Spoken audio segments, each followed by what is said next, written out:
Good morning, friends. It is my pleasure to be here. While you are all enjoying cups of coffee or maybe hot tea, my cup is full of gratitude. For those of you I haven't met this morning, let me share that I will be graduating from CTS in about a month. Thank you. With a master's in theology, and that would not be happening without the generosity that is represented in this room. Again, my name is Jennifer, and I met Jesus about 8 years ago. Of course, he had been in my life prior to that, but I didn't officially welcome him until April 2017. And from that moment, I was lit up. I wanted to know all the things.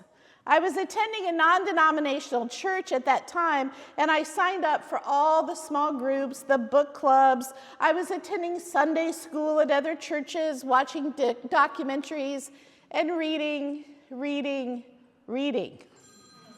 I was getting a lot of information, but not that many answers, and that is what I craved. I wanted to discuss this stuff I was learning and ask all my questions. But it turns out that churches don't necessarily welcome a lot of questions.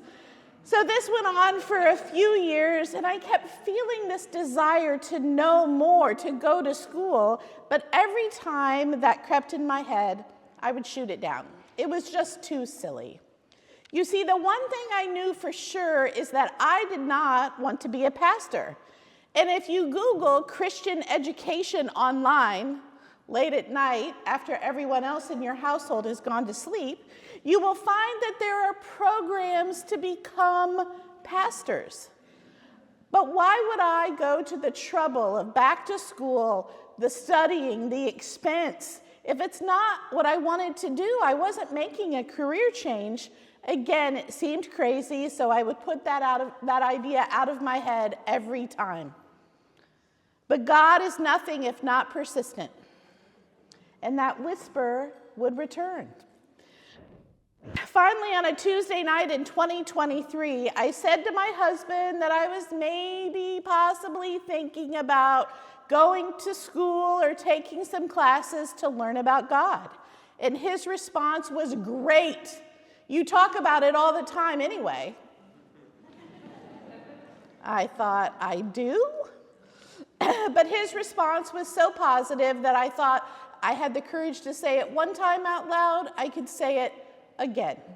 And that second time was just a few days later on a Friday when I mentioned to a friend who is a pastor that again I was possibly thinking about. And she said, "You know what, you should look into CTS.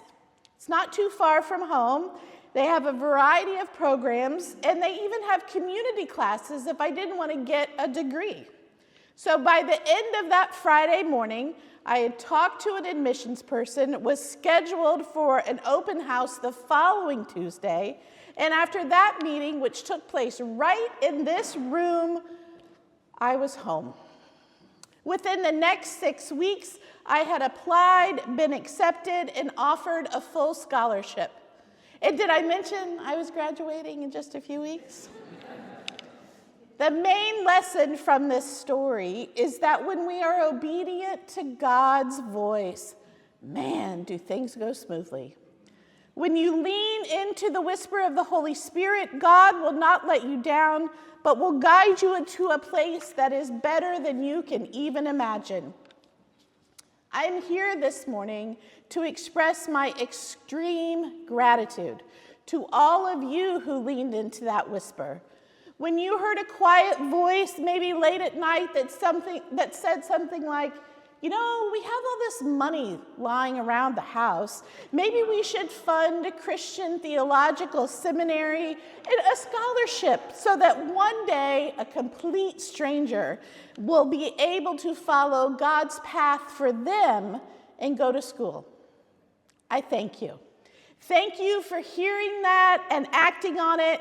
You accepted God's instruction to love your neighbor. Not only am I here to say thank you for your gracious gift, but please know that it's not done yet. I'm not done yet. God hasn't gotten too far into the reveal for the next stage, but there will be more school. I love it too much. And like you, I am now donating to the scholarship fund here at CTS. Please know that the good that you put into the world is still giving. It's even growing.